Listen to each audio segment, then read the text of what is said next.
Fala pessoal, Carol na área trazendo mais um vídeo aqui no canal. No vídeo de hoje vou contar para vocês um caso que aconteceu em 1996 e envolve duas jovens de idades ali de 20 e poucos anos, e esse caso deixou a polícia sem muitas respostas. Se vocês se interessam por esse tipo de conteúdo, casos criminais resolvidos, de mistério, convido você a se inscrever aqui no canal se ainda não for inscrito. Todas as semanas eu trago esse tipo de conteúdo aqui para vocês, então se inscreve, deixa o like, que isso é muito importante, ajuda muito aqui o canal, deixa um comentário também e não esquece de ativar o sininho de notificações. Então bora vem comigo que hoje nós vamos conhecer o caso Laura Winans e Juliane Williams.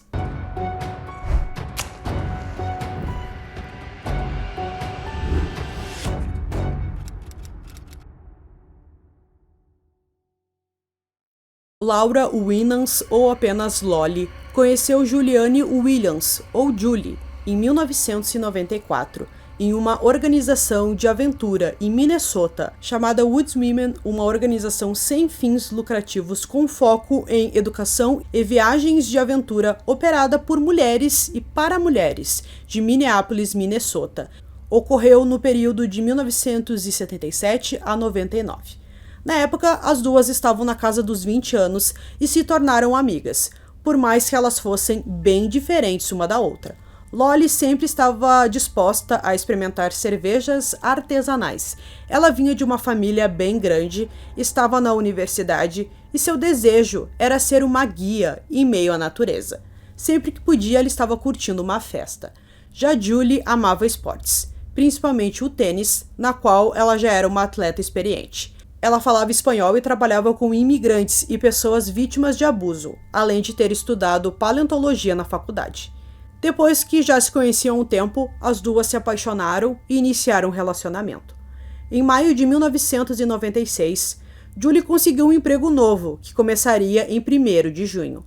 As duas ficaram muito felizes com a notícia e decidiram fazer uma caminhada no Shenandoah National Park para comemorar a conquista de Julie, e elas marcaram para o dia 19 de maio daquele ano. As duas eram bem experientes em trilhas e também em acampar. Naquele momento, Lolly estava com 26 anos e sua namorada com 24. Junto com elas decidiram levar o cachorro, um Golden Retriever chamado Tej.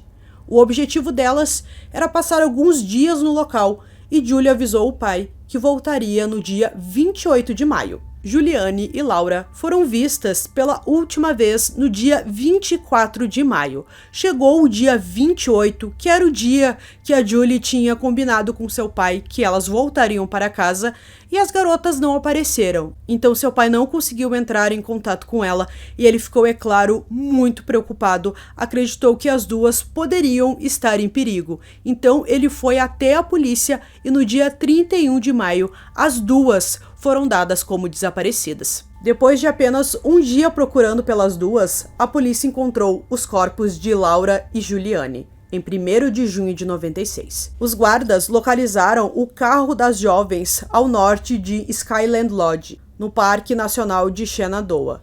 As duas foram encontradas no acampamento. Elas estavam a apenas 1 quilômetro de distância do alojamento, que tinha um bar e frequentemente ficava lotado de visitantes. Laura foi encontrada dentro da barraca. Juliane foi encontrada em seu saco de dormir a cerca de 12 metros de distância, em um barranco. Suas mãos foram amarradas, suas bocas foram amordaçadas e suas gargantas foram... Ambas foram parcialmente despidas, mas não houve indícios de abuso sexual. Mais tarde, Tej, o cachorro delas, foi encontrado vivo perto da trilha Wild Oak Canyon. A polícia encontrou a câmera das garotas. Elas tiraram várias fotos em pontos turísticos e estavam se divertindo muito, até que alguma coisa aconteceu. Tej foi encontrado sem nenhum ferimento. Ele estava caminhando sem coleira a uma curta distância do acampamento. Isso acabou ajudando as autoridades a descobrir onde as duas acamparam.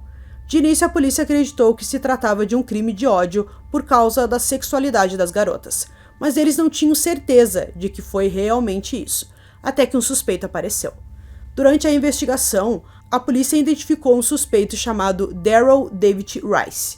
Ele era um homem solitário, com altos níveis de ansiedade, que tinha um ódio por mulheres em geral e homossexuais, especificamente, e que foi preso antes por posse de drogas. Na época do crime, ele tinha sido demitido de seu trabalho, pois não tratava bem seus colegas de trabalho e era agressivo com eles.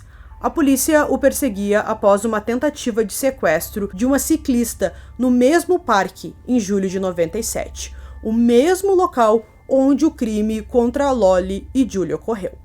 Nesse caso, ele tirou a ciclista da estrada enquanto ela estava andando de bicicleta e tentou arrastá-la para dentro de sua caminhonete. Sem sucesso, ele tentou atropelá-la. Felizmente, ela conseguiu escapar.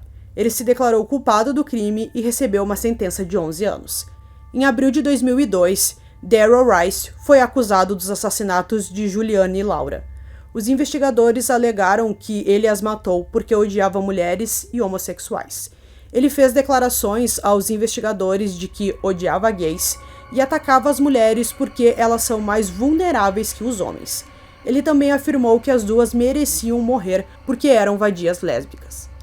Ele supostamente tinha relacionamentos ruins com suas colegas de trabalho do sexo feminino, muitas vezes assediando-as verbalmente. Ele também teria cometido inúmeras agressões físicas e verbais contra mulheres anteriormente. Ele também foi visto em um vídeo entrando no parque entre 25 e 26 de maio de 96. Mesmo assim, ele negou estar no parque naquele dia. Além disso, uma testemunha o viu por lá perto da hora do crime. Mas os investigadores não conseguiram conectar as evidências forenses encontradas na cena do crime com Daryl Rice. O DNA de um fio de cabelo preso às amarras de Laura não combinava com o dele. Outro DNA encontrado no local também não combinava com o dele. Em fevereiro de 2004, as acusações contra ele foram retiradas por falta de provas. O juiz federal, que julgou improcedente o caso, disse que se novas provas aparecessem, ele poderia ser julgado novamente. Mais tarde, ele foi ligado ao assassinato de Alicia Reynolds e às tentativas de sequestro atribuídas ao Stalker da Rota 29. Em 2005, ele não contestou a tentativa de sequestro de uma das vítimas do perseguidor. Dada a proximidade com a Rota 29, os assassinatos de Laura e Juliane também foram ligados ao perseguidor da Rota 29, que atacou e assassinou mulheres na Virgínia a partir de 96. Ele atendia pelo nome de Larry Breeden e os investigadores tentaram ligar Daryl aos crimes. Mas a identidade do perseguidor da Rota 29 nunca foi confirmada oficialmente e os casos ainda estão abertos. A polícia nunca conseguiu conectar Daryl a esses crimes. Os cabelos recuperados na cena não eram de Daryl Rice, como se esperava originalmente, mas de um homem desconhecido que os investigadores suspeitam estar envolvidos no caso. O cabelo era visivelmente semelhante ao microscópio com o cabelo de um conhecido assassino em série, chamado Richard Evonitz. Ele tirou a vida de 3 garotas na Virgínia de 96 a 97, e os testes forenses falharam em descartá-lo como possível assassino. A polícia nunca teve a chance de falar com o Richard sobre os assassinatos de Lori e Julie. Isso porque, enquanto a promotoria ainda estava julgando o caso contra o Daryl em 2002, a polícia também estava rastreando o Richard por um outro crime. Ele havia sequestrado e abusado de uma garota na Carolina do Sul e fugiu para a Flórida quando a polícia o procurou.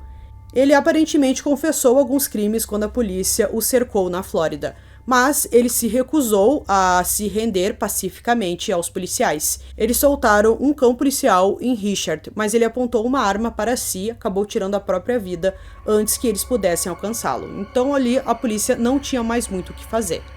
Como os assassinatos ocorreram em um parque nacional, houve problemas para encontrar os corpos e também por coletar evidências. Por um lado, era difícil descobrir de quem era a jurisdição daquele parque.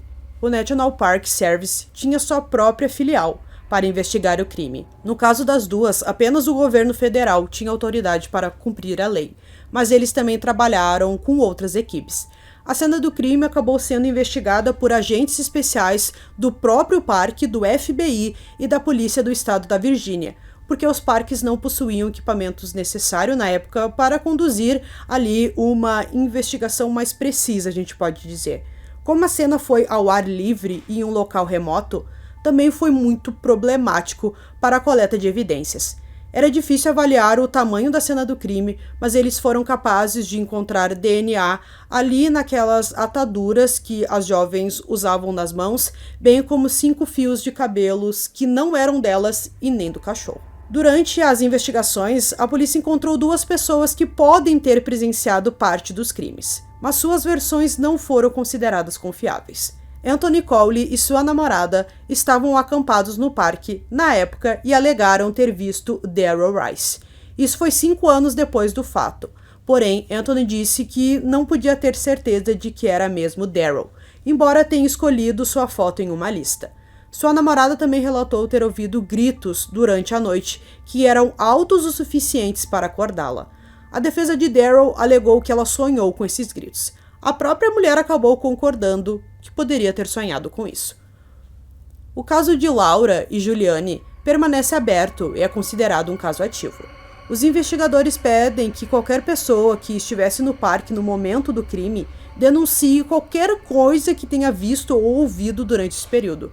O agente encarregado do caso trabalha no caso há anos e ainda é considerado um crime de ódio.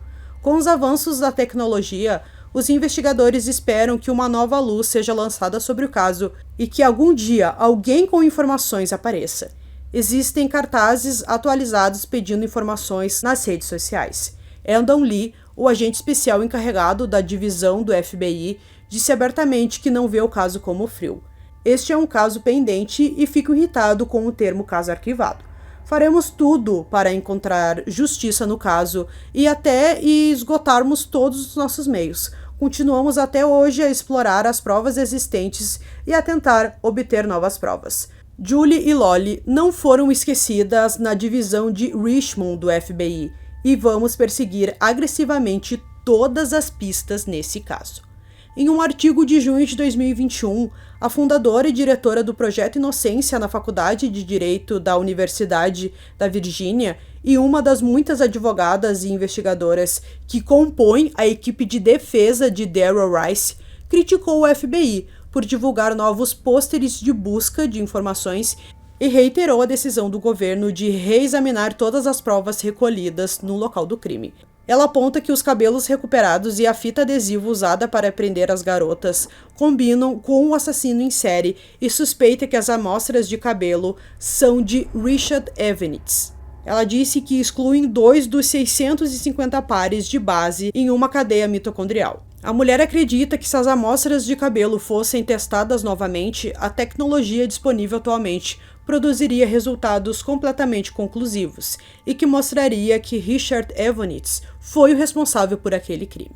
O FBI também está investigando se o assassinato de Julie e Laura estão relacionados ao assassinato de 86 de outro casal, chamado Caitlin Thomas e Rebecca Endowski, ocorrido no leste da Virgínia. Nesse caso, as vítimas foram igualmente amarradas e cortadas. Esse caso também é considerado pelo FBI como o primeiro de uma possível série de assassinatos naquele estado, os demais envolvendo casais heterossexuais. Esse caso ficou conhecido como os assassinatos Colonial Parkway. Por mais que o DNA do Daryl não está na cena do crime, a polícia tem certeza de que ele está envolvido nesse caso de alguma forma, mas nenhuma pista nova apareceu, mas ele continua sendo o principal suspeito desse caso aqui. Polícia, como eu disse, os investigadores trabalham até hoje em dia nesse caso e eles estão esperando que alguém apareça ou que uma nova pista apareça nesse caso. Eles têm quase certeza de que o Daryl tem sim algum envolvimento. Eu dei uma pesquisada sobre ele aqui, a família dele defendeu, disse que ele não é essa pessoa que a polícia está dizendo, que ele já teve namorada, tinha amigas próximas, que ele não tinha todo esse ódio contra mulheres, e não descobri mais nada depois daquele crime da ciclista pra cá, se ele cometeu mais algum crime, alguma coisa, provavelmente não, então a gente espera que alguma coisa apareça. Então, pessoal, concluindo esse caso aqui para vocês, um caso muito difícil para a polícia, um caso que aconteceu num acampamento, num local muito, muito grande, nesse parque, e a polícia não tem ali a informação que precisa, talvez falte uma evidência, alguma coisa, mas a gente tem 2 suspeitos, aquele serial killer e também o Daryl, que talvez seja o principal suspeito desse caso. Então a gente espera que alguma coisa apareça e por fim esse caso tenha um ponto final. Então eu espero que vocês tenham gostado desse vídeo. Esse foi mais um vídeo aqui no canal Durmam Bem e até o próximo.